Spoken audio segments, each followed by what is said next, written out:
Now, when any department goes out into the community, we're able to hear the positive responses. And that is a great feeling to know that what we're doing is affecting and impacting the community. In the past, we've heard negative responses about the city being unclean, there's a lot of trash on the ground, or the police, we never see them. It was important for our residents to feel as though that government was going to be responsive. People were relying on a 9 to 5 being able to contact about any issues that they had. We put together a very innovative app that gave our residents access. IBM assisted the City of Sea Pleasant to incorporate Watson into the My Sea Pleasant app. Any resident who has a question that they want to ask about the city on a 24-hour basis can go into the app and click on Watson to ask it a question. We had a tree fall, and instead of having to call City Hall, I just went and used the chat and said that there's a tree falling in the middle of the street, and they sent Public Works out to get it for me. I've used it to report potholes that are in the street. I've used it to see what's going on in the city. No matter where our Public Works director is, no matter where our employees are, they're able to log in because it is on IBM Cloud and get the service request in real time and respond, in a quick and efficient manner. It allows them to get to us sooner. On a weekend doesn't matter because it comes through, I'm going to get it. So I love it. I don't see how we ever did without it.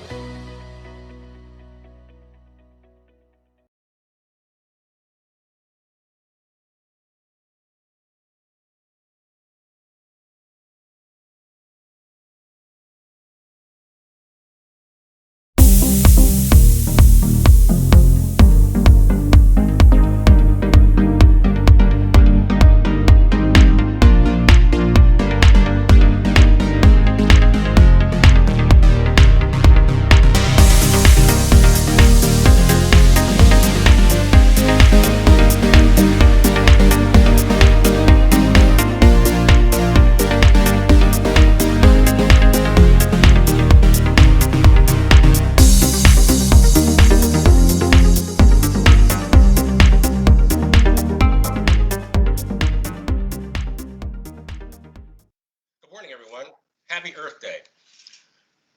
BDPA launched Earth Day April 22nd, 2017, and this is our 5th annual Earth Day event. Today and the rest of the week, we will be showing this virtually. I'm Perry Carter, your host and chapter president of BDPA DC. National BDPA was established in 1975 as Black Data Processing Associates to enable upward mobility of African Americans and other minorities in computer science. Information technology and STEM fields are very important to us right now. Our chapter here in Washington, D.C. was chartered in 1978. And our main program that we have right now with our students is known as the Student Information Technology Education and Scholarship, or SITES programs. And we continue to evolve in direct support of our country's national security innovation base, its supply chains, and emerging technical workforce requirements. BDPA and local chapters provide mobile learning and application development platforms to our full members, our student members, and our interns participating in our SITES programs. We also provide digital information and career advancement opportunities to our full members, our student members, and our interns with our mission partners. Many of our programs that we've launched since 1986 have been the high school coding competition or the high school computer competition. You may see that out as HSCC, and we may refer to that later on as HSCC. We also established in 2002 the IT Showcase. The IT Showcase is a process where students do research, they develop a white paper, they present that white paper to a panel of judges and industry judges like yourselves at our national conference for scholarships. Our publication, BDPA Today, was launched in 2007. It has an ISSN number of 1946-1429. And we are now in our 15th year. And we look forward to our 50th anniversary for BDPA, National BDPA, in 2025. Our mission partner as well and co-sponsor this year is the H.OP.E Project DMV. In a few moments, you'll meet Mr. Raymond Bell, who founded the H.OP.E Project in 2009. A very popular program helping young men and women excel, and the acronym he has is Helping Other People Excel, or H.OP.E. In 2014, we launched the Mobile App Showcase. The Mobile App Showcase allows students to develop applications on mobile devices. They come to the national conference, present that to a panel of judges, and they too are awarded grants and scholarships. We also have Tablets for Teens. That was launched in 2015.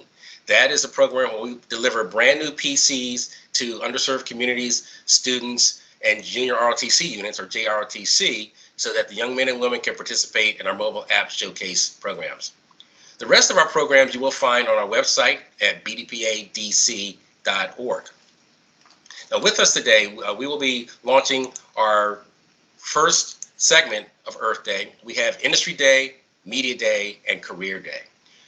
Each day has a specific focus, and today we will be focusing on partner channels, value-added resellers, and technical sales, as well as the workforce needed to deploy that, especially on the systems integration side.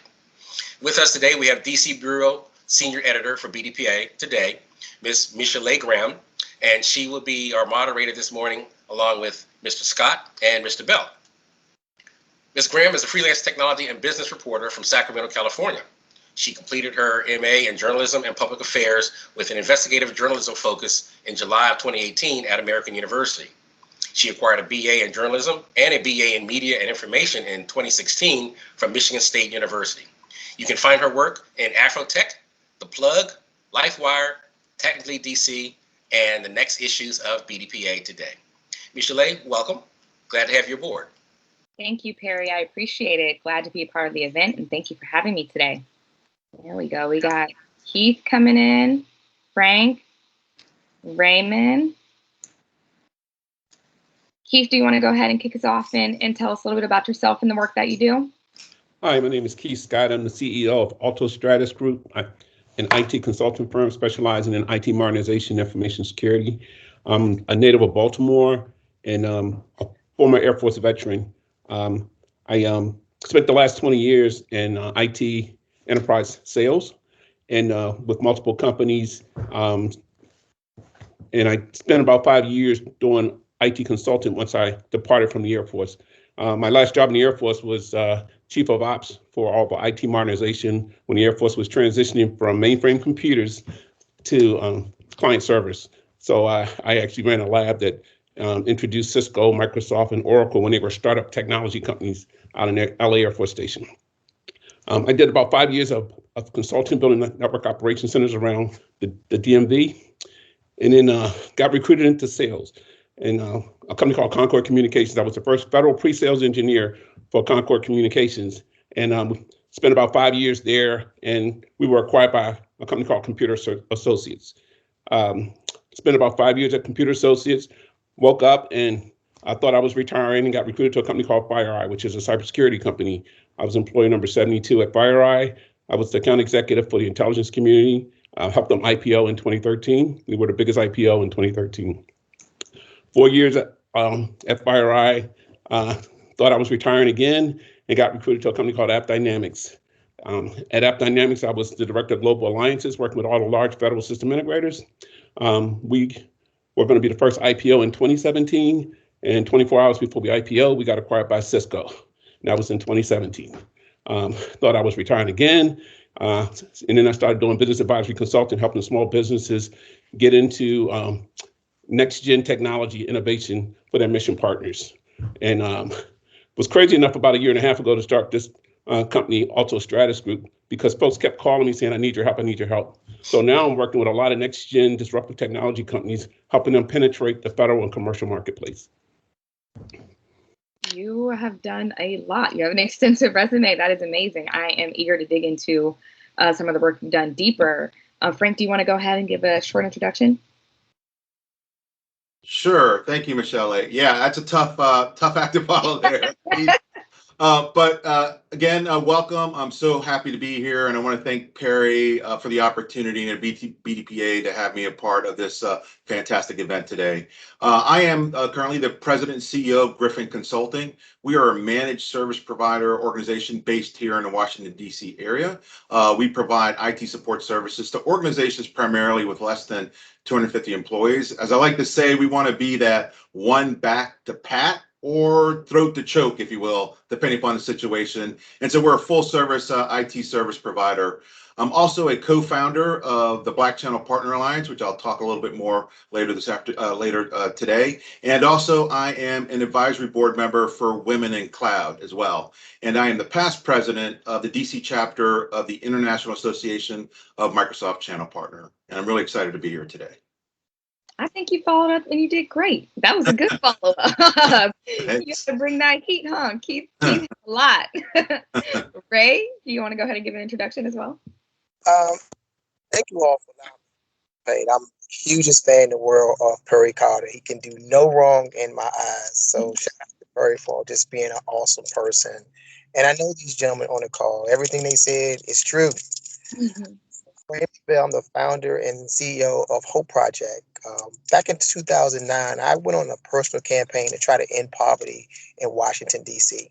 And I said to myself, what kind of career could I help young inner city kids, young inner city Black kids, build a career?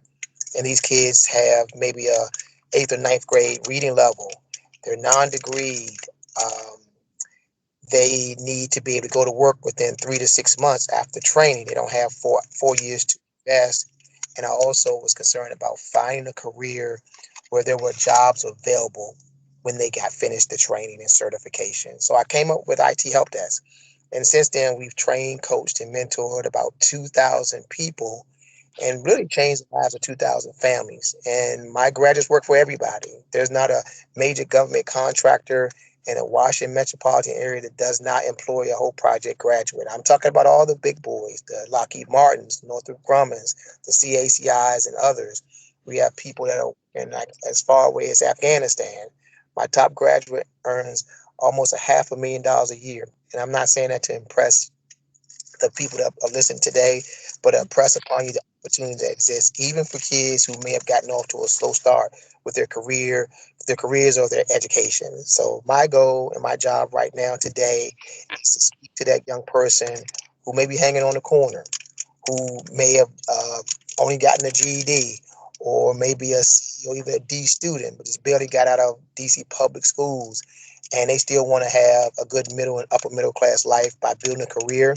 We have figured out a blueprint to help that person. That's really who I like to talk to when I'm having conversations like this. So I want to thank you all for allowing me to be a part of today. And I want to apologize because I'm actually in my car. COVID-19 and pandemic has hit us all and my family. I'm headed down to North Carolina, but I wanted to pull over at a gas station because I wanted to be a part of this and I wanted to have some silence. So I got to apologize for being in the vehicle. I am stopped and I'm pulled over, and I'm happy to be a part of today's event. So thank you. Absolutely. Thank you, everybody. Perry, I didn't know if you wanted to come in and join the discussion, but I'm just going to go ahead and kick off and give everybody the opportunity to talk today. I know, I'm not sure if it was Keith or Frank, one of you mentioned having a slide deck you wanted to share. Yeah, I've got an overview of the Bcpa. Okay, Frank, why don't we go ahead and start there? All right. Let me know when you guys can see my slides here.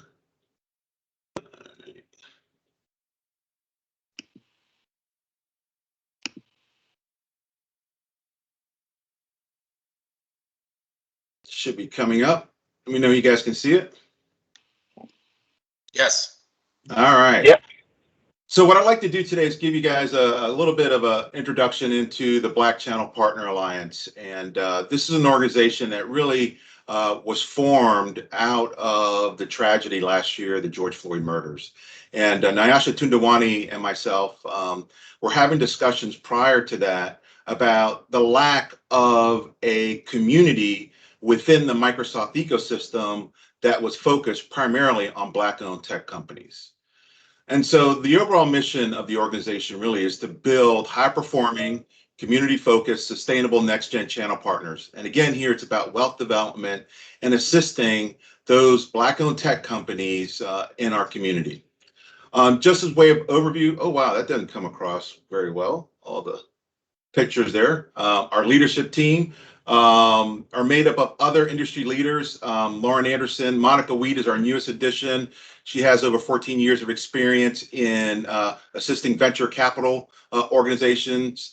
Danny Brown is the president and CEO of Meetup, which is probably the first Black-owned distributorship in the industry. And Jason Roberts is a CEO of C-Focus Software, which is a federal government contractor. And I mentioned Nyasha Tundawani and myself.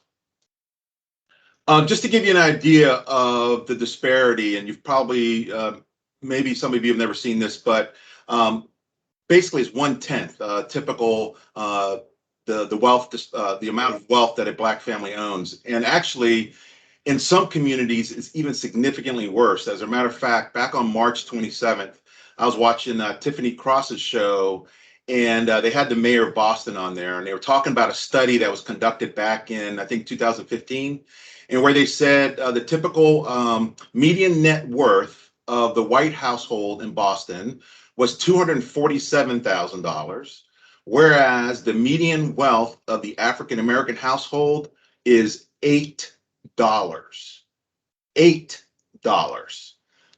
which is just an unbelievable statistic. Obviously, and Raymond had talked about this, the impact that COVID is having on our community, specifically the Black and Hispanic community. And obviously with regard to businesses, it's been, again, up to 41% of our businesses in our communities have been impacted by COVID. And even further, less than 20% of the workforce in our communities have jobs in which they can work remotely. So again, this pandemic is really impacting our community significantly. And so one of the things we also discovered as we looked at this, when we looked at the number of Black-owned businesses in the Microsoft ecosystem, is less than 0.5% are Black-owned businesses. And so this is really the issue that we're looking to address with regard to the Black Channel Partner Alliance. And there are really three pillars that we're looking to focus on. First and foremost, obviously, is economic empowerment, enabling those organizations to grow and develop. Workforce development, again, I just gave you those stats about how it's impacting our community, and really thinking about differently how we're addressing this particular issue. So when you look at, I think Raymond even talked about this as well, about what he's doing in his program, a very successful program. Because if you think about it, there are a lot of individuals in our community that have the right aptitude and attitude to do well in the IT industry. But if we're applying traditional methods for deciding who's getting those roles, a lot of our community members are being overlooked, right? If you're looking for individuals that have to have a 4-year degree and, specific work experience, right? You're going to overlook them. And that's really what drove me to this issue as well. And again, I was participating. I'm also a member of Microsoft's Voices for Innovation, which is a Microsoft-supported advocacy group where we advocate on tech issues and laws. And one of the things that was near and dear to my heart was workforce development. And again, as a business owner, I was getting tired of getting hundreds of resumes, let's say, for these entry-level positions. And I could tell that these individuals had the aptitude, but because I was applying, those outdated standards, not outdated, but those other standards where I was looking for specific college experience, I was discounting those or discarding those candidates. And so working with the group out of the United Kingdom, which in that market, apprenticeships are very, very successful. And so working with Franklin Apprenticeships, we actually established an apprenticeship program here in the state of Maryland, whereby I can bring on candidates, bring them into the organization, pay them a living wage, if you will, and get them into the IT industry. So these are some of the things that we need to be thinking about in this sector, and more creative ways to provide opportunities for individuals in our community. And then last but not least, we made a conscious decision to focus on helping those organizations in our communities, and those are the nonprofits, right, that are delivering a lot of the services that individuals in our communities are not getting through traditional means, to digitally transform those organizations, right, to help them be more efficient, to help them leverage and use technology to be more efficient and be able to expand the services that they're providing to members in our community. So in terms of success, how we're defining success in our organization, we're looking at focusing on at least 100 partners, helping them achieve or add $100 million of net new revenue, and creating 800 new tech jobs in our community, and performing 1,000 digital transformations for community-based organizations. Now we're going to have, there's kind of two elements to our program. There is going to be a structured accelerator program, which we're about to launch, and I'll go over that in just a second. And then it's just the aspect of community, right? Having a community-based organization where like-minded individuals can come and get assistance, fellowship, and talk to individuals that look like you, can understand the trials and tribulations and the challenges that you're facing as an owner, Black, an African American trying to establish and grow a tech company. So we're hoping to provide that sort of environment. One of our key sponsors and partners, if you will, has been Women in Cloud. And we're actually going to be leveraging their accelerator model for our members as well, and obviously adding to it. Women in Cloud has been extremely successful in helping women-owned tech businesses get in the marketplace and achieve success. And so it's, their program kind of covers 7 different elements with regard to making that transition and focusing on those elements that really go to establishing and creating a successful tech organization. And so we want to look at the organization holistically, if you will, because a lot of the traditional, and this is something that's across the board, this is not anything that's unique, if you will, to Microsoft, but typically you have these vendors and these organizations that do a great job in telling you how to sell their products and all of the wonderful discounts and ways that you can sell their product, but they're not asking you the questions about, well, are you a valuable business? Are you running a valuable business? Do you have a sales team in place? Do you have strong financials? Are you able to cover payroll, if you will? So we're really wanting to also look at the organization from a holistic approach and provide that sort of business support as well to organizations that come through our program. In terms of those of you that are out there and from an industry perspective and want to engage with us, there are a number of different ways that you can.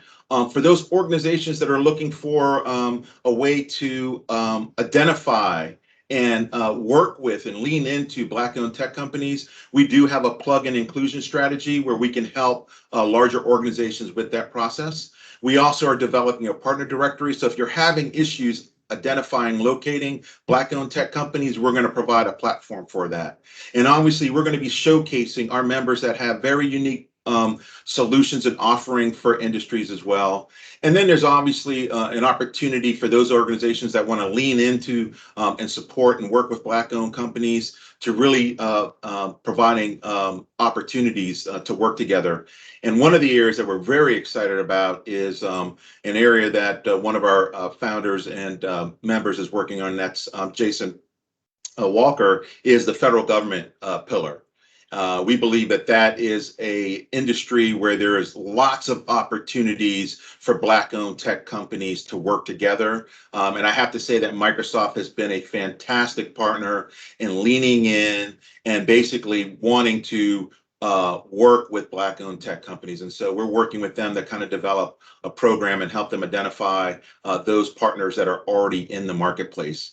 And we're also thinking about this differently too, right? We're not necessarily coming to businesses with our handout because there are lots of Black-owned companies that are doing phenomenally well in this market. And it's more about, hey, it's not necessarily approaching these large primes and saying, hey, what do you have for me? It would be situations where Black-owned tech companies are saying, hey, we just need to add you to our team so that we could win this opportunity. So we really want to change the dynamic in the way that we're interacting with those vendors in the marketplace as well. And then obviously we are looking for industry partners to mentor our members, to provide training opportunities. And obviously, we will take dollars, so sponsorships are welcome as well. So we do have big goals in what we're trying to accomplish in the organization. So we'd love to find those partners that are looking to build and grow with us. These graphics are not coming across, but we've got a number of partners, so I'll try to call them out. Obviously, Microsoft has been fantastic. IMCP has been a wonderful partner, Whipfly, and DSB Consulting Leadership Group, the Foster School of Business as well, and Directions Training, to name a few of our sponsors. Lastly here, I want to briefly, I know this is an eye chart. It wasn't meant to be an eye chart. There's a lot on this, but this is an overview of Microsoft's Black and African American Partner Growth Initiative. Microsoft, again, has been a phenomenal partner. They've really leaned into this. It really started with Satya Nadella's position and letter on racial inequality, where Microsoft is making investments. They're not just talking the talk, they're walking the walk to basically make a difference and impact and reach out to members of the Black community. And so they're really looking to attract additional Black-owned tech companies. So they have their own initiative as well. And they're really meeting members where they're at. So whether you're new to the ecosystem, they have a process that they're going to be helping you understand all of the wonderful benefits that they have. And one thing I can say as a Microsoft partner, the amount of resources and programs that they have is just unbelievable. They really do have lots of programs that help you as a business owner to be successful. So whether you're new to the ecosystem and have no experience, they have the resources. They can pair you up with individuals who can help you walk through the process. If you already have products or solutions in market and you just need to get those into the marketplace or need some assistance, they have those resources available as well. And so if you're a Black-owned tech company and are looking to engage with Microsoft, please go to their website. You'll see that there, http://aka.ms/partnergrowth, and register for that program. And then the other thing, just in closing here, we do have an upcoming event. I mentioned Jason Walker, and this is our first BCPA Power Forum. The QR code there is listed for you. You can kind of get a snapshot and register for that event. We'll be talking about the federal pillar and what we're trying to accomplish with that organization. And hopefully I'll see many of you on that call. So with that, I'll kick it back to Michelle Lay and any questions that anyone might have. Thank you. Thank you. We do have a bunch of questions. Oops, I'm getting some feedback. Is anyone else getting feedback from me? Sorry about that if you are. All right, we do have a bunch of questions. Perry's dropping in the chat. I have some for myself as well. But following your presentation, Frank, I think this would be a great question to start with. Each of you can touch on this. You've worked with some big hitters in the industry. But what are the first steps a startup or small business should take to partner with established firms such as Microsoft? Well, I'll say, definitely engage with that, register for both the Microsoft Black and African American Partner Growth Initiative. And I'd also say register your interest with the Black Channel Partner Alliance. And there you can go to bcpalliance.com and register your interest there, right? And then it's about attending events like this, right? It's about networking, right? So I can't stress enough the concept of networking. It's where you have the net work for you. And so really it's about attending industry events like this are definitely a great way of engaging and meeting. And then I've got to put in a plug for one of our sponsor organizations, which is the International Association of Microsoft Channel Partners, which was just a big part of my success in meeting other organizations and companies that are in this space to kind of help you get started. Awesome. Keith or Ray, do you guys have anything to add on that one? Ray, you're on mute. I'm so sorry. I just want to share with the young folks, relationships will take you much further than money.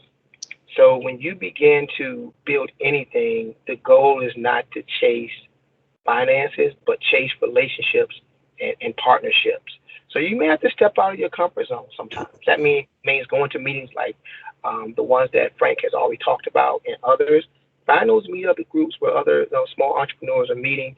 And I'm not against. I actually encourage people to approach people in small teams. So if you and 2 or 3 other people are small business and want to start, working with the big boys, maybe approach them as a small group, and then you guys can all share in the opportunities until you're big enough to kind of stand on your own. Please don't be against partnering and going at and approaching people as a small group. That's what I would share based on the question. Amen to that, Ray. You're absolutely correct. I actually got introduced to sales because I was a consultant building out a solution at the Pentagon for the Joint Staff and bringing in multiple vendors to solve a mission problem. And the company I was working for sold, and I put my resume out, and all these companies were coming after me because I was a subject matter expert in their technology. So I had no idea I would end up in sales and didn't even know how to spell sales, but I was selling, right? But I was the principal architect implementing for the customer to solve a mission problem. So at the time, Cisco, Computer Associates, Concord Communications, all these technology companies were coming after me when they heard that I was, my resume was on the street, and I was kind of shocked. And so I started interviewing with them. And this one company, Concord Communications, they flew me up to Boston, and I get to the airport, and the guy had a sign with my name on it. Never happened to me before, right? He had on a black suit, tie, white shirt. And he said, "Mr. Scott." I'm Mr. Scott. And he's reaching for my bag. I'm like, "No, I'm good. I'm from Baltimore. I don't hand off my bag that easy," right? I walk out to the curbside, and there's a stretch limo waiting for me, right? So this company I said, "You must be picking up a lot of people today." He said, "No, this is for you." So this company drives me up to Marlborough, Massachusetts, and I felt like I was in a Silicon Valley type company because all the executives were in polo shirts and khakis, right? So that really impressed me. And I had interviewed with quite a few companies, but none of them had done this, right? So I met all the executives, spent the day there having lunch, and really laid back conversations. They were wanting me to just sign, right? And I didn't even feel like I was being interviewed. So I accepted the job, and I wound up, and it was funny because I helped this company get into the Pentagon to solve a mission problem, right? Concord Communications. They had bought these Cisco routers, and they had no visibility into these routers. So my team, 5 of us as architects, we took the different technology companies and went to them and said, "Hey, can you build this for us to solve this problem?" And this company, Concord, did it in 90 days. And they were able to have a brand new commercial technology that they could sell not only to the federal government, but commercially, right? So it taught me a valuable lesson. 9 months later, this company IPO'd when I was a consultant. And I didn't even know how to spell IPO back then, but I did learn that if you're going to help a company penetrate a marketplace, you want to be on the front end and not the back end, right? So I actually got hired after they had IPO'd, which was not bad because it introduced me to sales. So one of the reasons that they wanted me is because I was a key person in that area that they were trying to penetrate. And they understood that I actually helped them get their first $1 million opportunity, right? So I was selling for them and wasn't even spelling the word sales and partnering with a technology company. So the networking and your access, companies are looking for trusted advisors to help bring their innovation to the marketplace. And 20 years later, I've been recruited, and I'm constantly being recruited to participate at the ground level and working with 5 startup technology companies right now. And the whole time I was in sales, it wasn't many people like me, because I'm talking about 1999 when I started working at Concord Communications, right? What I did is I was recruiting other people that looked like me just so I could have other people of color to say, "Hey guys, this opportunity exists." And I know quite a few millionaires from that last 20-year experience. Again, I joined BDPA in 2010 when I was at FireEye, and a friend introduced me to Perry Carter, and FireEye was a startup technology company. I was employee number 72. I was the only African American at FireEye back then. So BDPA gave me the opportunity to expose young adults to this opportunity of a cybersecurity company that was going to be the next $100 million company, literally, and we did it in a very short period of time. And I was recruiting as many folks as possible just to expose them to the opportunity. And your network is everything, right? People still call me because they think I have access, which I kind of do. I'm not advertising that, but network. You never know who you're talking to. Never judge a book by its cover, right? And I've been able to work in all different verticals of industry because of my network. And everywhere I go, they call me the governor because I always know people, but I like to communicate with people, right? A lot of people want to hire people that look like us because we are good communicators, right? 400 years haven't been that long for us to do what we've been able to accomplish with all the hurdles we had to jump to get to where we are. So I encourage all people to look at these technology companies as a place of work. Don't just go work for a customer to integrate it. Be part of the person that actually worked to help develop the technology and bring it into the marketplace. I have a question to follow up on that. What are the best ways to network right now, though? I have been, prior to the pandemic, I was going to at least 2 different types of networking tech events each week to cover them.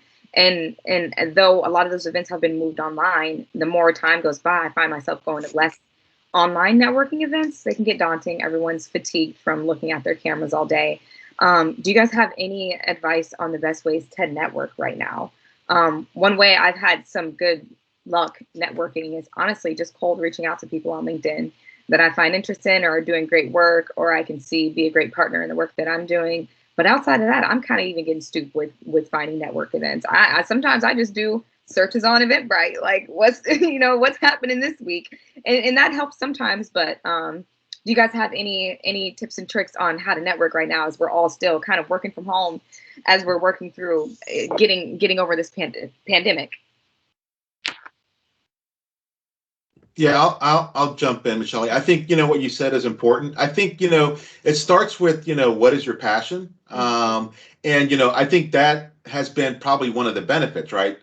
Going online, right? Because you can find those organizations that have share that same affinity. So everything from Meetup platform, I'm sure you'll find an affinity group there that's really interested or whose interests are aligning with yours. And I think it is a good opportunity to kind of reach out and search for those organizations that are focused on the topics that are of interest to you. So in a way, I think it's been easier. Now, to your point about fatigue, right? There's no way I'm going to sit online in an event, an 8-hour, session. That is not going to happen. So I think a lot of organizations are kind of clued into that. And so they're trying to keep their topics and their sessions shorter and more focused. But definitely, I think, a lot of the social platforms and things like that do provide greater opportunity for you to not only engage with individuals in your community, but individuals across the world, right? I mean, that's the beauty of this platform. So in a sense, it's kind of ratcheted up, the amount of networking and events that I'm able to attend in any given week. And, back to Keith's point, because it's so important. And I think Raymond also said this as well, and I can't stress it enough as well. It's about relationships, right?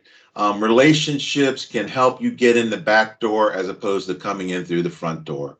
I mean, that's what it's all about, and leveraging those relationships. I could tell you, and again, I know this has been it was very powerful for me when we were working with BDPA, Nyasha Tundawani and I. It was through the relationships, that Nyasha had with individuals at Microsoft. We were invited into meetings that we didn't even know existed.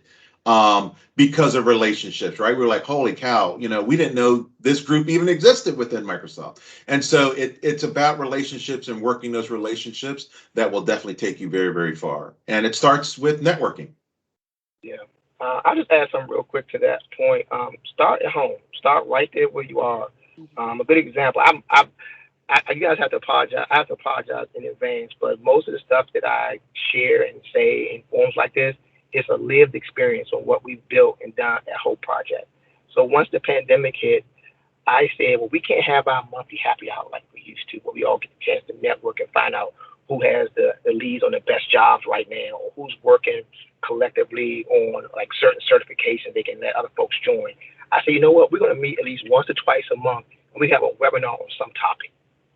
Last month it was AWS. This month it's Keep Fuel Like This, it's DBA and data science. And you'll get 150 to 200 of our graduates register. Probably half will show up. But then from that one meeting, it begins to just grow organically. And then you'll have a small pocket of people who really want to learn more and talk more about AWS or Azure or any other tool that's out there. Because we have these monthly webinars on all the latest topics. And that's kind of like how the networking starts for us. And then it just kind of grows on its own, because you'll get to find out who's most serious in a particular area. And so you guys, the group will start doing research and bring on other people to talk and to have conversations about whatever the topic is. That's how we've always done things at H.OP.E Project. And I'm proud that we built it the way that we built it. It's a professional community of over 2,000 graduates that care about each other's success. Absolutely, absolutely. That's great, Ray. And you're absolutely right. Those networking events turn into friendships. You build friendships. And one thing I learned is I have a habit of asking people to mentor me, right? That I might not even need to mentor, but I want to extend the networking relationship to another dimension. And what I found in doing that, and I heard Bill Gates say this, when he became a billionaire, he was trying to do, he was trying to give away money. And he wasn't able to do it because he wasn't invited at the right level to the right clubs. And someone pulled him to the side and said, hey, Bill, the reason why you can't do this is because you're not in a club. You need a mentor. You need someone to invite you in and then kind of walk you through that process, right? And so wherever you're at and whatever your interests are, when you build relationships with certain key people, find a mentor.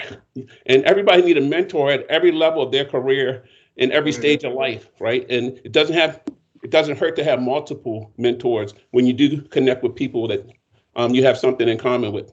But that's another extension of networking that I leverage to this day. Absolutely, absolutely. All right, Ray, this is a question for you, going back to the work you're doing at H.OP.E Project. How can high school students join? And what certifications are recommended for GED and high school students?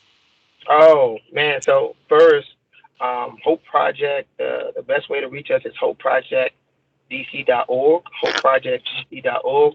I'm sure Perry would be able to put that in the chat.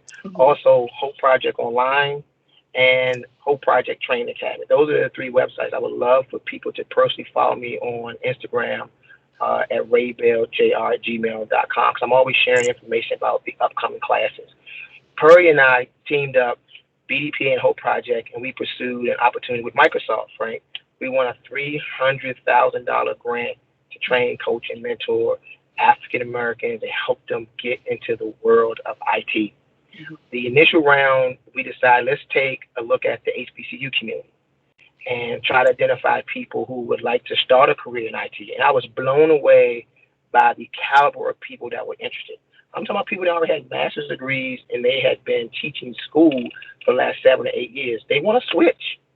I don't know if it's because of the pandemic or what, but the level of sophistication of the people that were signing up for this scholarship opportunity to get into our CompTIA A+ class or Security Plus class is mind-boggling. So there is a whole trend happening, and I'm so excited about it. For the young folks, we run a great program. Unfortunately, it's only for DC residents only, but my plan is to take some of the funding from the Microsoft grant and allow non-DC residents to participate in that same class.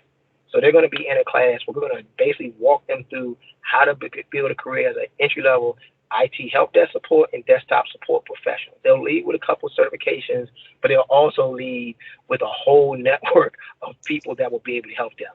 So just to share just really quickly how we operate. When my students go on a job interview, if I was going to bet, I would put my money on them, and here's why. It's not just because of the fact we have great instructors and we built them up the right way, professionally developed them. When they go on an interview, they're going to have a good understanding of that organization because somebody in our community probably already works there. So if you go and interview at the World Bank, for example, heck, if you go interview with Frank, for example, or you go interview at the Pentagon for CACI on one of those contracts, you're going to have a good idea of the issues they have, where the concerns are. You're going to probably know the personality of the person that's interviewing you and people on the staff, because there's a member of our community already there. And they're going to help prep you and coach you before you go in. Now, a lot of times this prep and coaching is between two people who never met, but they're a part of our community, so they're family. And I cannot stress that enough that people on this call, we have built a community of people who the world overall has probably forgot about. Remember, these are the kids that went to Anacostia and Blue and were DNC students. Your DNC student at Anacostia and Blue is a lot different than being a DOC student in school without walls. These are people everybody forgot about. But we took lemons and made lemonade out of them. So we knew they had some skills. We just had to develop those skills. And part of the success is the community. When people rant and rave about whole project, you typically are talking about the person's success as a cyber engineer or IT project manager. But what they fail to understand is that that person was developed and built into that kind of person. I have a student named Sally Randolph who sits in an office and everybody else in there has a PhD but him. He's a high school graduate. You can't teach that in a CompTIA class. You know how much confidence you have to have? And these people are white. To be a young African-American man sitting in a room with all that education, everybody got a whole bunch of letters behind their name. That's not taught in, that's not the skills that he has and his confidence. You don't learn it in college. You don't learn it in a training program, but you do at H.OP.E because that's how we built our people to be able to stand up on their own. Or we have students that are like former 17 and 20-year felons who've come home and applied themselves and doing incredibly well. So it's that network, it's that community. And I'm saying it this way because I want everybody that's listening to know there's an opportunity for you at H.OP.E Project. You don't have to have a 4-year degree. You don't have to have a 2-parent household living in the suburbs. You can go to an inner city public school and we're going to open our arms up to you and we're going to treat you like family and you're going to be the next H.OP.E Project superstar. Absolutely. Absolutely. To follow up with that, can you talk to me a little bit about your alumni network? You've been doing this work for over a decade. How do you stay in touch with everyone who's been a part of the program? Ooh, man, for prior to the pandemic, we will always have events. The students will get a chance to meet the graduates because if they're off work, they'll call and say, "Hey, Bill, I'm off today. You need me to come by the school to do a chat with the class?" Absolutely. They'll just come by because they want to show them love and show them inspiration because somebody did it for them. Mm-hmm. So it's a give back. The students who pour back into our community, it's unbelievable how successful they are. And I'm so proud to know that we have people that make $150,000, $60,000 and they're still at every event. They still send me job leads.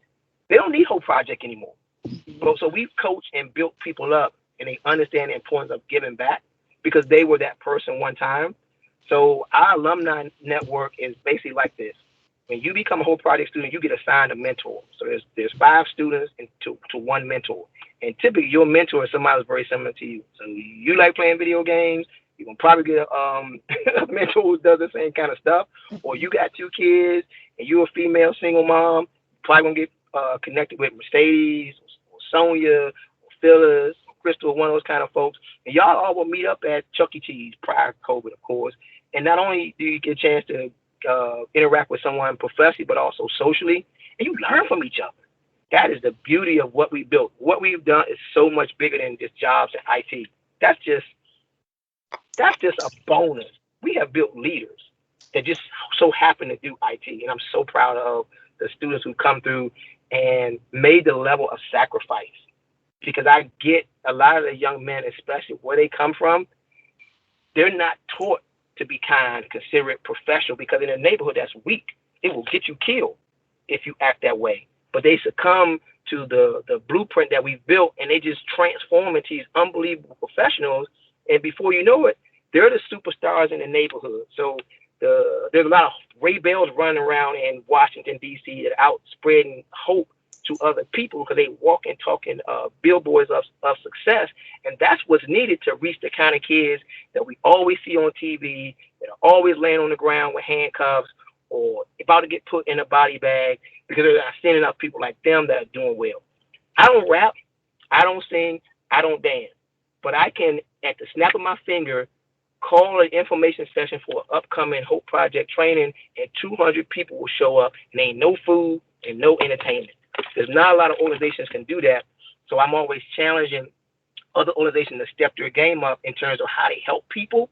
So and Frank had talked about this, where you're not doing everything so much traditionally because the thinking has changed. So we have to change with it. Got a little off track here, but I'm talking to kids that need to hear from people like me. I know how unique I am and what I've built, And I need to talk to them that way. So I apologize if some folks feel I may be going a little bit off track, but at this point, I'm really not talking to those people. I'm talking to the people who need to help build a career. So thank you guys for listening. Absolutely. Still staying on the education track here, I'd be interested to know more about this. A question that Perry dropped. How are you engaging local HBCUs and community colleges? Especially in the DC area, I feel like we have so much. Yeah, we started with we have some graduates. We have some H.OP.E. Project graduates that have 4-year degrees. Howard, Maryland Eastern Shore, Bowie State. So we lean on them a lot to help spread the word. Again, you're using the community that you already have. And a lot of the folks who have reached out to us for the scholarships for HBCU, they come from people who've gone through H.OP.E. Or they heard us on the radio, because 96.3, and they're associated with Howard, so they'll allow us to come on and spread the word about the opportunities. But what we also ask for our HBCU alums, and I'm hopefully don't get offended, but I need to say it. We want them to be just as committed and dedicated to our training and respected the same way as a kid coming out of Anacostia or Blue. Mm-hmm. So as long as they can do that and they can embrace what we built, although they coming in with a lot of education, because the majority of our students don't come from that world. But the students that come from the inner city, they got the grit, they got the hard work. I've watched people score 5th and 6th grade on a reading and math test, and then score 800 on a CompTIA A+ test. I've had kids tell me, Mr. Bell, it's the first time in my life as a student that I took my book home and I read everything that you asked me to read, and I came to class prepared. Just imagine going through Anacostia Blue, and you never have a book bag. You see those kids walking out of those schools, they will never have no books. I'm just a little neighborhood guy. I'm from Roundaway. I grew up in Southeast. I've had enough influence on some of the hardest core young people in the city who now look at what we've built and say they want to be a part of it. H.OP.E. Project is a game. It's just like the Bloods and the Crips. It's just a positive game. We act the same way in terms of caring about each other and seeing each other do well and supporting each other. It's the same thing as any other game. It's just a positive. I love that. All right. Opening this question back up to Keith and Frank as well.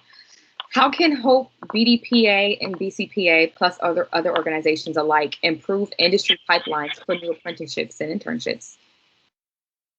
Yeah, I know it's core to what we're trying to do at Bcpa. It's baked into our DNA. And it's about, Nash and I, we had this discussion and we're like, so what is our real true superpower, if you will, as a business owner?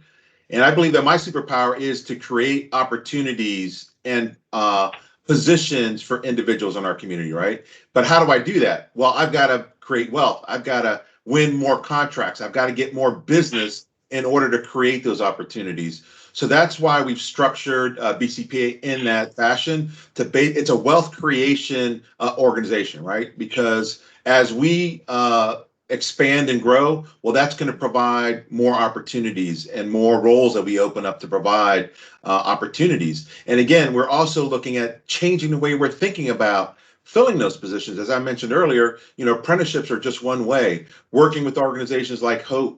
is another pipeline for us to bring individuals in our community into this sector. And again, Raymond had introduced me to the group out of Anne Arundel County, Workforce Development. They're doing some really great things there as well. So it's about us, in terms of what I can do as a business owner, it's about me focusing on my business, growing the business, and then providing opportunities to individuals in our community and making a concerted effort to basically focus on individuals in our community as well.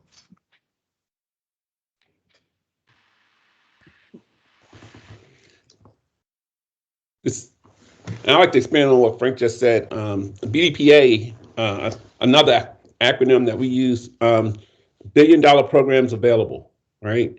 I've been fortunate enough in BDPA to help students get internships with our mission partners. I interned at Johns Hopkins when I grew up in Baltimore and I was in high school. So I thought internships was a natural thing.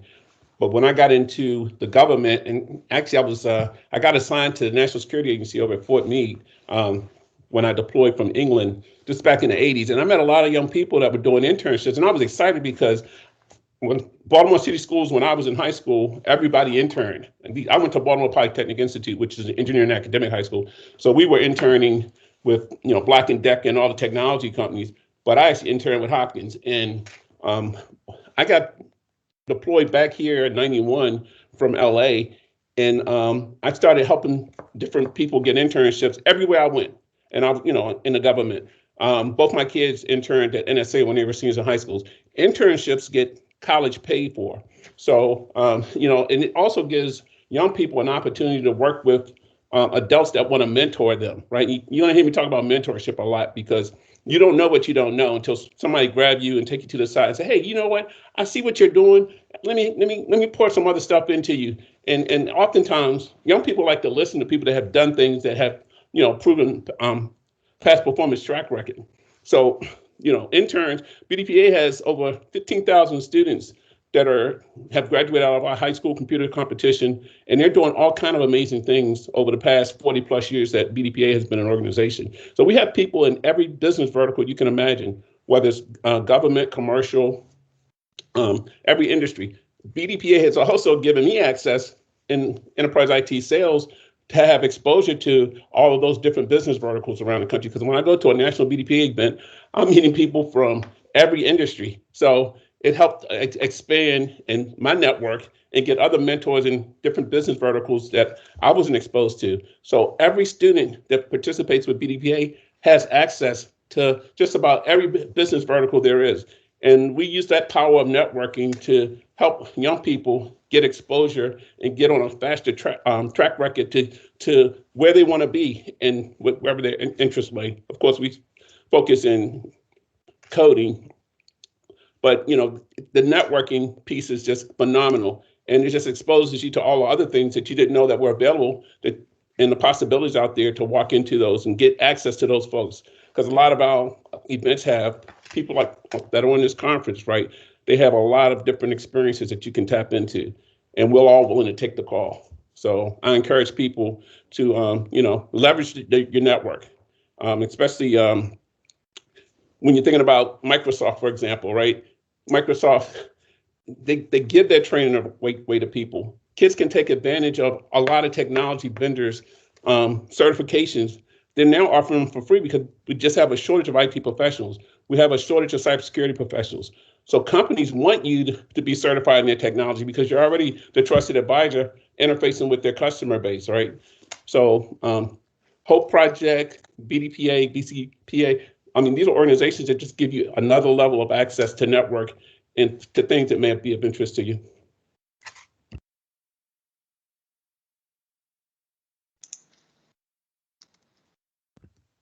Michelle, you're muted. And I was just going on, and I was totally muted. I did that thing.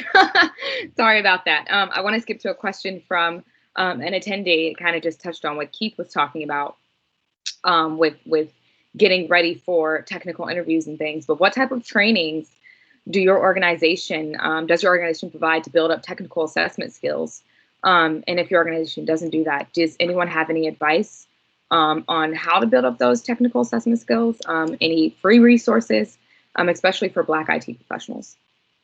Yeah, I just in the chat there, I put one resource pointing to the Microsoft Learn platform, which has just got an enormous amount of free training material that's available for anyone to take advantage of. And then internally, as part of our apprenticeship program, and the thing I like about apprenticeship programs versus traditional internships is, apprenticeships are paid positions, right? So it's on-the-job training that you're receiving as an apprentice in a particular field. And so as part of the apprenticeship program, we also provide structured training. So that's part of the Franklin apprenticeship model. And a lot of these other apprenticeships are structured pretty much the same way. So we're taking them, and for my apprentices, it's a help desk positions. So they're getting their Microsoft Fundamentals certifications, they're getting their A+ and the Security Plus training. We've also, as part of the Bcpa, Directions Training has been a phenomenal training partner. As a matter of fact, just this week, they were offering free training for the MS Microsoft Fundamentals courses. And I think we filled the course up in less than 12 hours. We were able to get a full class filled for them. So again, there are training partners out there that do provide free services. again, I will direct folks to the Microsoft Learn platform as one potential platform for folks to take advantage of. Great, great. And I just dropped another resource that I thought of. If you just go to dc.gov/training, there's a bunch of links, some for free trainings, but just points you to different resources for professional development help, which is nice. Another one, which is more geared towards coding, but they have a lot of just different type of tech trainings, and they host classes every week, which is Thinkful BC. You can always find their events on Eventbrite, but they host weekly just different types of coding and tech and UX design and product and data type trainings, which I've always found were very cool. And I know a lot of people in the tech community take them up. So hopefully you guys tap into those. I think we may have some people might have fallen off. It might just be me and you, Frank. You're the only person I see. It's all good. It's all good. All right. I've written a little bit about this. There we go, Keith. Oh, here we go. Now it's a party. I've written a little bit about this, and this is honestly just a testament to even the panel today. Love speaking to you, Black men, but I want to know, how can we get more women involved in tech, specifically Black women, in tech, cyber, and sales? What's it going to take? Yeah, I think it's a matter of focus, right? So again, I'm very proud to say that I am a board member for Women in Cloud, and that's an organization that is 100% focused on providing opportunities for women-owned tech companies. And again, as part of that role that I play, it's one of mentoring, meeting with the members, and again, it's about us engaging women in this industry. So I think it's just getting involved and engaged is a first step. And so organizations like that definitely are a way for us to engage and help women in this industry, if you will. You're absolutely correct. I haven't had the opportunity to be on a panel when President Obama was the acting president, and it was a roundtable to get women into cyber, right? And it was a roundtable that was hosted by the President CIO. And one of the things that they were saying, that technology is not sexy, right? And especially cyber, right? Cloak and dagger kind of stuff, right? So a lot of women were shying away from that. And we were talking about different ways to attract female participants to be interested in cyber, because we had such a big short. I mean, right now, I think it's like 2.3 million person shortage for cybersecurity subject matter experts, right? And it's growing. But we were trying to come up with creative ways to make it more attractive. And it wasn't just about the salaries, because you can make good money in cyber, right? And you don't have to have a college degree. If you can code, you can do a whole bunch of things to make six figures.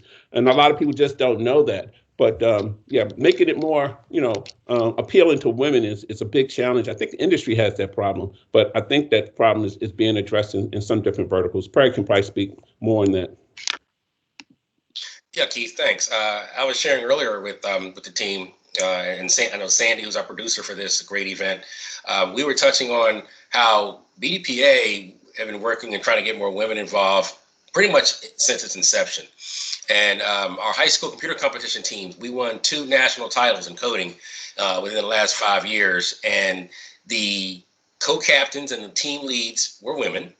The team mom, of course, lady, but the students were able to work very well together. And I was sharing that one of the things that we look forward to is having more women get involved in organizations like Bcpa, BDPA, and establishing SIGs, special interest groups. And in other words, avoid the traditional treasurer or secretary roles. I mean, those are common, but we want to jump into the deep end of the pool here. So start taking a special interest group like artificial intelligence, machine learning, augmented reality. Start that SIG, bring together your crew, learn everything you can about that particular vertical, that particular area of interest, and then bring that back to the organization in a formal setting. Host your own webinar like we're having here. It can be virtual. Go to a career day. I'm encouraging everybody now to start doing drive-bys to career days. Next week, I'm going to be at my elementary school in Philadelphia. We're going to talk about IT, but I'm talking to graduating 5th graders. So the point is getting more women involved is I'll say the bottom line is we have to show up. Just show up at these events, get involved in tech, and step out of the comfort zone. Get them into the areas where they can put together their own team and develop their own platform, their own courseware, their own workshops centered around that area of technology. So I'll shut up now, Michelet, and I hope we answered some of that. It's Rome wasn't built in a day. I'll add to that too, Michelle. So so it also comes down to, hiring practices as well, right? So in other words, like looking at the job descriptions and like making sure that the job descriptions are gender neutral, right? Exactly, and welcoming. And so there's a large, in my role previously, I was the diversity and inclusion chair for the ICP, and one of the advisory board members, large international organization, kind of gave this example where they were looking for a senior architect. And so when they got the first round of respondents, to no surprise, there were no women included in the pool of applicants. And so she said, no, we got to change this.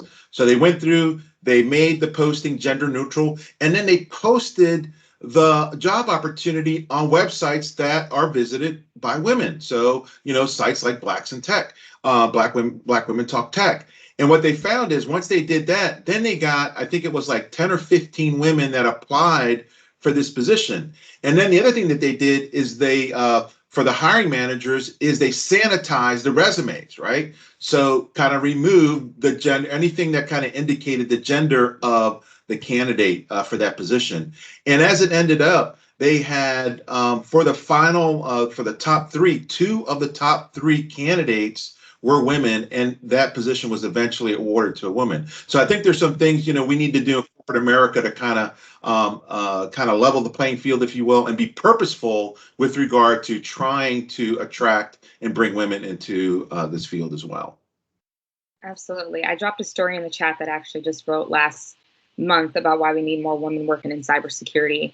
And I just want to share the three big takeaways from the story. I spoke to a few different experts in the field, women and men, and I kind of just brought their thoughts together under this story. Access to opportunities, education, and the lack of value and diversity could be some of the reasons there aren't more women working in cybersecurity. And Frank, I love the point you brought up about job postings. A woman that I spoke to who works in cyber, she was like, there's a lot of jobs she didn't apply to because she feels like she was reading a job posting that wasn't meant for her. She was reading it as if it was meant for a man because that's how it spoke to her.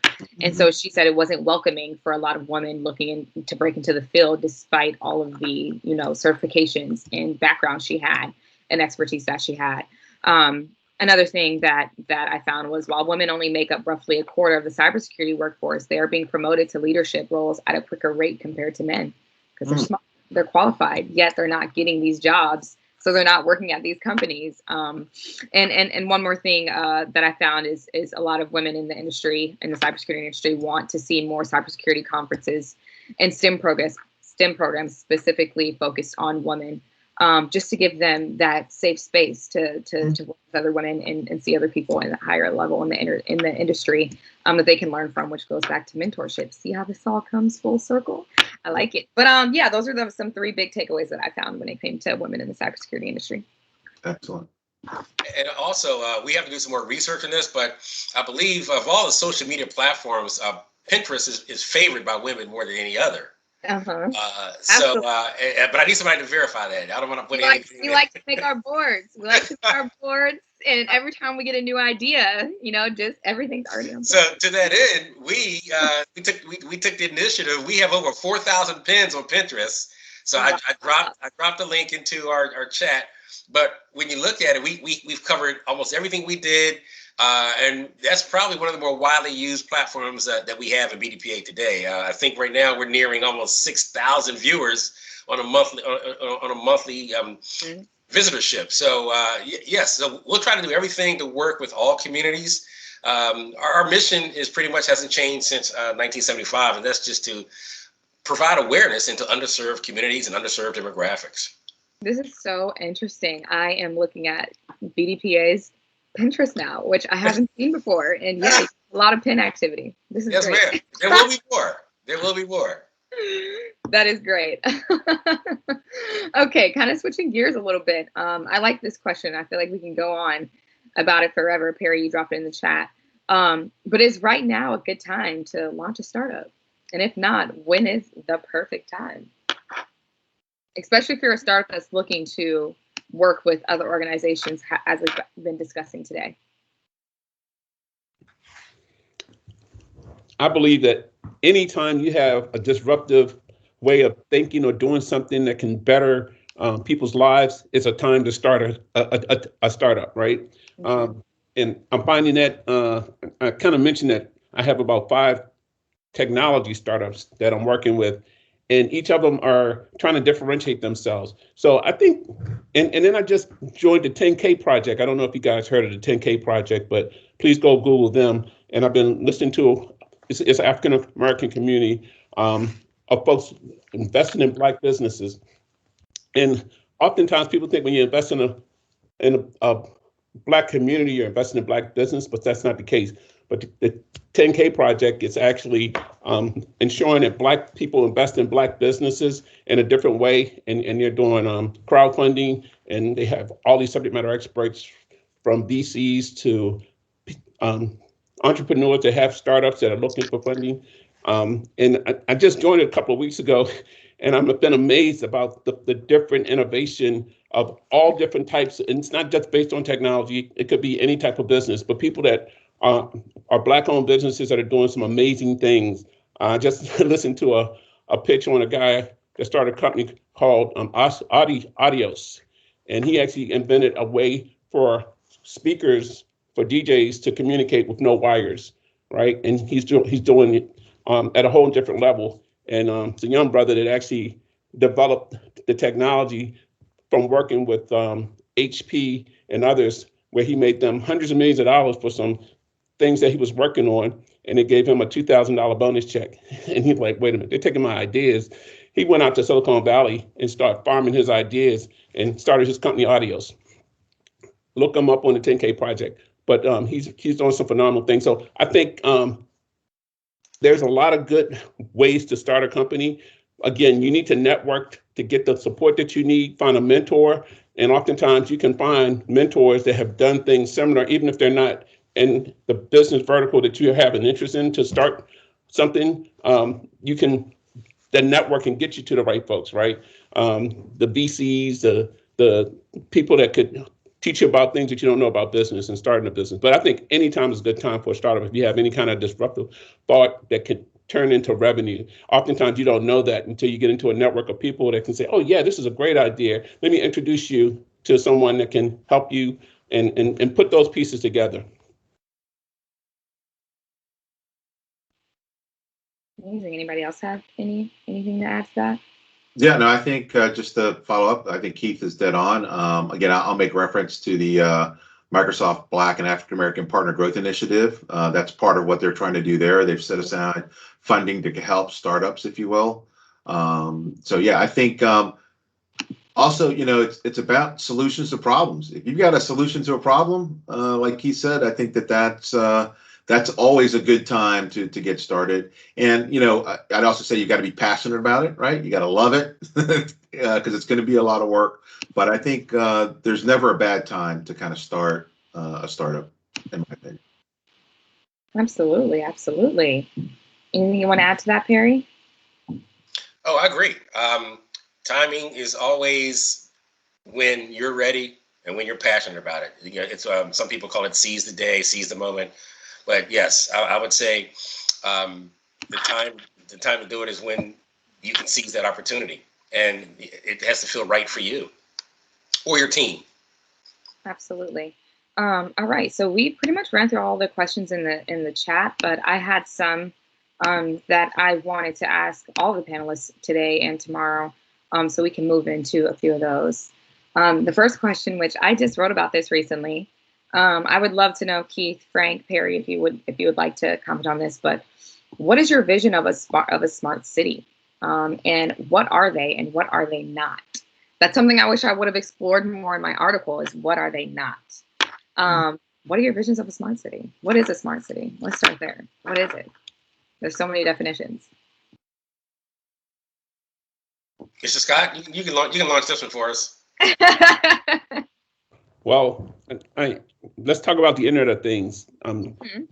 technology is allowing everything to be a sensor. You can have a sensor on clothes, you can have it on your car, so technology, think about a smart city is everything sensitized, right? Everything has an IP address and it can communicate. But that's going to open up a bigger void for cyber, right? Because now with everything having a sensor, a lot of technology is not built based on security, right? People come up with ideas, they build things, but then they're not secure and they get hacked. And then because they're connected to other things, the Internet of Things, they can hack other things. So a smart city that's built on security first, right, and introduce it into that environment that's a smart way of thinking about putting sensors on everything. The cyber world is going gangbusters right now because of 5G coming, right? And it's going to be more things communicating, which is, the folks over at Cyber Command Fort Meade are kind of like scratching their heads, like, how are we going to monitor all this stuff and keep everything safe and protect IP, right? I think smart cities are behind where they should be, because right now we have the technology to do a lot of things that we're not doing or taking advantage of. We're still thinking about things in a legacy way, and we need to start thinking about things and taking advantage of technology the right way. And the right way is always based on security first before you introduce it into that environment. But I think a lot of human services should be automated, right? When you go to your doctor's office, I'm a veteran. I go to the VA and then I go to Johns Hopkins. They don't share my medical records, right? There's so many things that could be automated if folks just thought about using technology the way it should be used, the way industry is using it, right? Versus the way that some folks just can't get out of the legacy way of thinking. And it's costing us a lot of dollars as well, because technology can automate and save dollars, right, at scale. So hopefully a lot of cities will start adapting and working with subject matter experts that come out of organizations like H.OP.E. Project and BDPA to get their city smart, so we can drive our taxes down and our money can do more efficiently. You just hit a nerve with the medical records. I have a little mini story. I'm from Sacramento, California. So when I growing up, I had Kaiser. I was under Kaiser with my parents, and then I got a little old. I had to get my own. But when I was in DC, I was going to the Kaiser here, and you would think that they're all connected, and they're like, no, that's Kaiser NorCal. We're Kaiser East Coast. We don't have the same system, so we don't. I'm like, excuse me, you're telling me I have to call Kaiser in California to send my records or get access to my records to give them to Kaiser in DC? It made no sense to me, but it goes back to that topic of you just saying we're behind, because why aren't services like that connected in the healthcare industry in general? I don't care if it's Kaiser sending something to, Independent Blue Cross. Like, why aren't they able to do that? Like, when are we going to cross that path of believing that technology is a smart way of handling things? I think it all goes back to safety and people's trusting technology, which is something I brought up in my article I wrote as well. That some experts were talking about is like, technology is only as good as the people who want to use it and the people who know how to use it. And I just think people aren't trusting it enough. But Frank, if you have anything to add about what smart cities are and aren't. Yeah, I think the sky's the limit. The opportunities are endless. Everything from wireless parking meters and services. Think of just traditional services that are being provided. We've already touched upon, the health records. But I think the opportunities are endless. One big issue and gap that we have is, broadband access, right? So I think we've got to address that. There are still urban areas that don't have very good broadband access. And so there's a large segment of our community that isn't even engaging in that space. So I think that's something that we've got to address there. And yeah, I think, municipal services also, for example, I think now during the pandemic, I think there have been city centers that have been decimated, right? With organizations and businesses being closed, whereby, we have this platform whereby commerce can still be conducted by Main Street USA, if you will, and an ability for us to engage with our neighbors and organizations in our communities. So I think there's a lot of potential there to kind of reinvigorate our urban centers, if you will, and cities. I think with technology. So I think the sky's the limit there as far as smart city technologies and capabilities and opportunities. Absolutely. I like you already touched on this a little bit, how some communities don't even have the proper access to broadband. That takes me to talking about the digital divide and just that there's a big gap in access in a lot of low income and Black communities.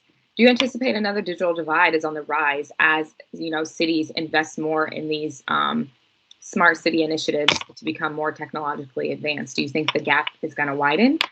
Or do you think there's opportunity for it to lessen? I feel like there's been a lot of initiatives, even in DC, even to lessen or shrink the digital divide, yet technology is still being advanced in other communities. So that's a dicey one, but I'll start the dialogue. Mm-hmm. The short answer is, sadly, I do believe the digital divide will get wider because of our past behaviors. And humans typically, they see it, they read it, they feel it, but we don't want to learn from history. So if you look at the digital divide right now, we really didn't care about it or realize it until we have disasters. It took a pandemic to realize, wow, not everybody can just go to a website and go to school. Mm-hmm. It took Hurricane Katrina to figure out, wow, even though the hurricane had passed us, we still need to evacuate. And so my point being is that in all the communities that are underserved and marginalized, many of them are connected not the way mainstream is connected.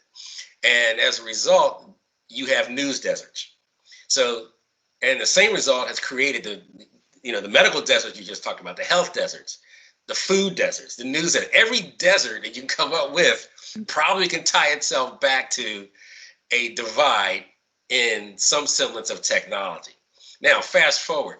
I'm going to answer your other question earlier, and then I'll move forward. Okay. So we're going to have, basically, our cars are going to be autonomous or electric vehicles now. So which means that we might not have to have a driver's license. Voting, as we know it today, yes, as people want to continue to keep that from happening, voting will be swipe left, swipe right. It's only a matter of time. And the lawmakers don't want to see that because they're the ones that are slowing down the process. But imagine if you had a connected city, and this is Earth Day, if your entire city was connected and your city was telling you, hey, we need to make this adjustment here. This requires a policy change, a law change, or executive order. What do you think? You swipe left, swipe right, and the mayor or the county exec can still make that final decision, including your lawmakers, but it's in real time. So if you have a digital divide, if you still have people that don't have broadband access, if they don't have access to the right tools to make that vote, to have that voice, then the people that are in power are still going to have what I would still consider gerrymandering. They're still going to try to maintain power by not providing you maybe faster broadband, or you might have to pay tolls, or you might have certain barriers to get through. But I would say, yes, the digital divide will get wider only because our systems are going to get better, smarter, and faster, and that typically benefits those in power. Anybody else want to add to that digital divide discussion? I like that point you brought up. One thing about smart cities that I always correlate with is the collection of data and how it can be reshared, and doing something like that where, like you just said, you're able to collect where everybody stands. You're not just giving somebody this information. You're able to share a qualitative evaluation of what people think. And I feel like it's very hard to do that on a lot of matters right now because not everyone has the same access. Well, Ms. Chalet, it's not, but it's not hard for Bcpa and BDPA. And Keith, I'm going to share another one of our acronyms. So BDPA also stands for Big Data and Predictive Analytics. Yeah. So having that information at your fingertips in real time, if regular citizens and marginalized and underserved communities do not have access to that data and those decision-making capabilities, then that's how the digital divide only gets wider. Absolutely. Absolutely. So that leads to my next question. How can organizations like BDPA work better with industry and Congress to prevent the next, generation digital divide? What can we be doing right now to prevent that, while also thinking about how to lessen, how to shrink the divide we already have. What can we be doing better? So I'll jump in here. So this is something that's personal to me. And this is, prior to me getting involved with Voices for Innovation, I was one of those business owners that wasn't really involved or advocating on issues. And so I think it takes us to advocate, right? We've got to get involved. And so there are organizations like Voices for Innovation where like-minded tech companies can come together and work on these issues. And as a matter of fact, one of the issues that we've been working on is this TV white spaces, right? So making those that digital spectrum available to provide broadband access, specifically in rural areas, right? And so there's a big fight there. There's been some advances made to kind of make that technology available. And so I think it's about, business owners and those of us that have an opportunity, and even just citizens, everyday citizens, getting involved and advocating and making sure our voices are heard. And that's another part of what we're trying to do again with the Bcpa is this community engagement and involvement, and also economic empowerment. I think those two issues together, I think, can kind of help us ensure that we keep this issue front and center and are working towards eliminating this gap, if you will. Absolutely, absolutely. All right. I think someone had already, Frank, it might have been you, maybe, or Keith. Someone already touched on 5G. I'm very interested in 5G. I'm still on the fence about how I feel about it. I've heard a lot of people's thoughts on it. How do you guys think 5G fits into this smart city discussion? I feel like 5G is still kind of in its beta of being accepted by the entire world, so it's not as advanced in a lot of smart city initiatives as it might be in certain areas. But what are you guys' thoughts on 5G in general, and how do you think it fits into smart cities?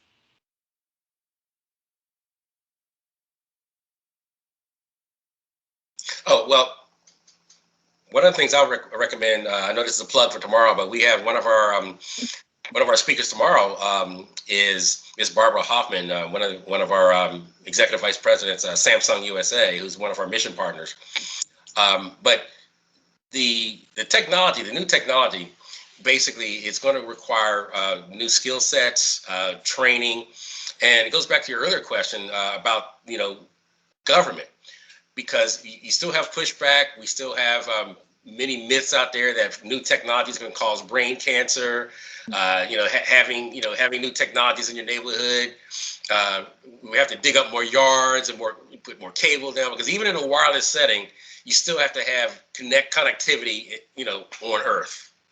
And so we have to actually have a better campaign and outreach to the community, as well as our policymakers. The technology, however, is really going to help, I would say, many organizations communicate better and faster. And I know Keith alluded to earlier about IoT, the Internet of Things, for an example. But the other piece that we also share is having a network with that capability also provides the SOT, or sensors of things. So we're now going to have our roads and highways and buildings are going to be smarter, more sensors. Cameras are going to get smaller, and that goes back to the other acronym we touched on, having big data and predictive analytics. We will be able to actually manage our infrastructure and maintain it almost in near real time. So there's significant advantages to the new technology, but we have to actually convey those advantages to our communities, and then we have to have town halls.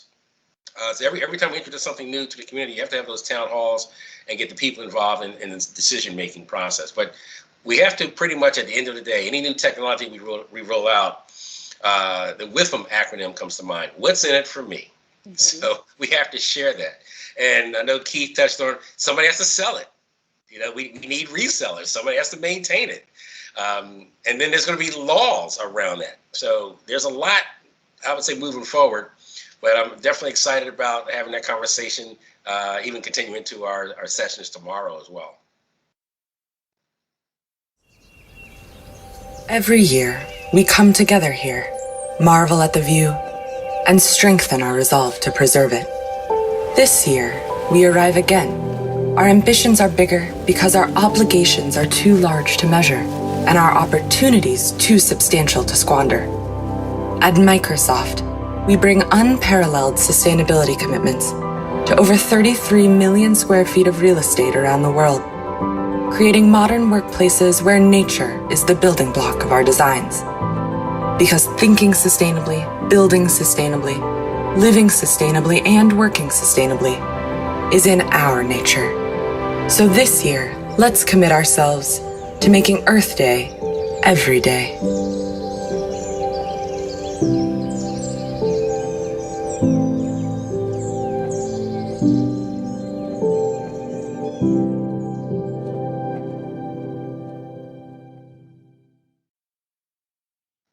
Right.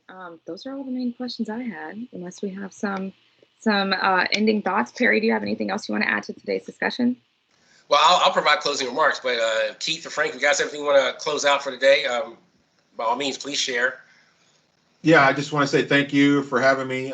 Perry, this has been a great event. Michelle A., pleasure meeting you, and looking forward to the rest of the event this week. Mr. Scott? Yes, thank you so much for the opportunity to be a part of this today. I'm always excited when BDPA has an event because I'm always learning something new and meeting new people and expanding the network, which is key to my success. So I really appreciate you guys taking the time to participate in this today, and I'm looking forward to more. We have tomorrow and Saturday. Tomorrow, Friday, is going to be Media Day, where we're inviting people from the media and our community to learn more about our industry and the topics we touched on today. And Saturday is Career Day. So now tomorrow, we will discuss we'll follow up with infrastructure, technology transfer, and policy. Our guests will include Mr. Bell, Ron Ham, Ms. Lumpkin from the Air Force Research Lab, Ms. Pickett from General Dynamics IT, and Harry Wingo from the National Defense University. Following their panel, we have Mr. Charles Robinson from IBM. He's going to touch on the HBCU and quantum technology. And then we also have Ms. Barbara Hoffman from Samsung USA. She's going to talk about the infrastructure and B2G, or business to government connectivity. And those will be QA sessions as well. Saturday, we have the State Department with Dr. Yolanda Kearney. And we also have National Oceanic and Atmospheric Administration, also known as NOAA. We have Dr. Danae Carlos. And we have Mr. Anthony Stills from Air Force's Cyber. So we'll wrap that up on Saturday. But again, thanks everyone for today's session. I really appreciate it. And we look forward to tomorrow and Saturday. Thank you so much. Yeah, I look forward to continuing the discussion as well. Thank you so much, Frank, Keith. I appreciate you guys' insights today. Thank you. Thank you. All right, everyone, have a good rest of your day. Yes, ma'am. You too. Thanks so much. Bye-bye.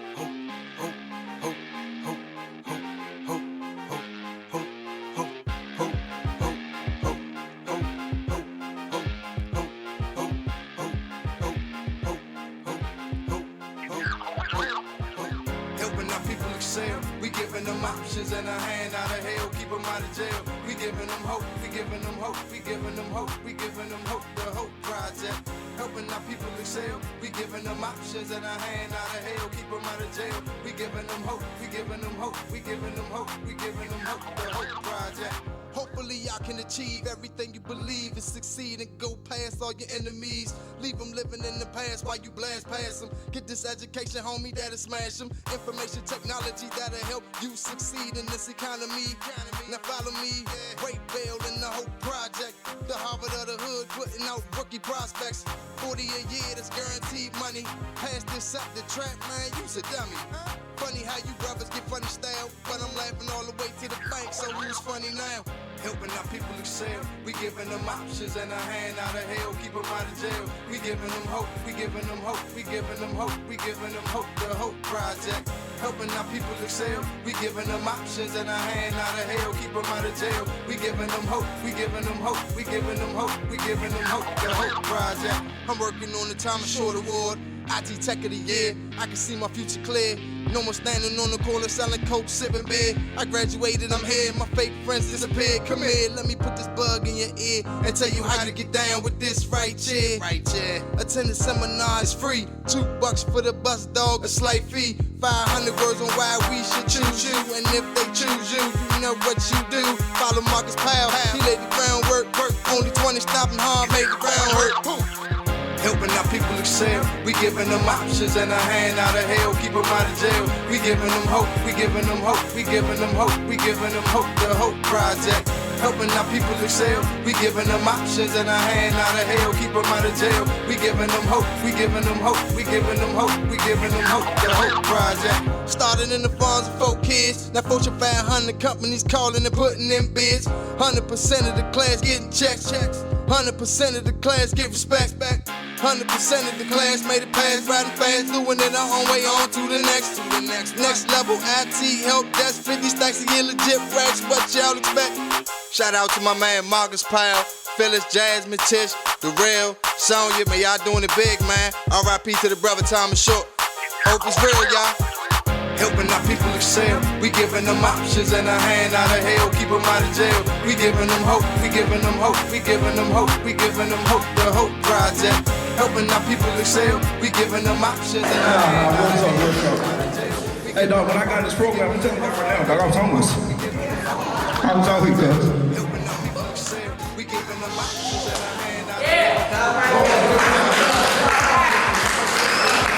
I ain't gonna waste y'all time, cuz. Like, it's crazy. Like, without a certification, nothing, son. Hope is real. We giving them hope, the Hope Project.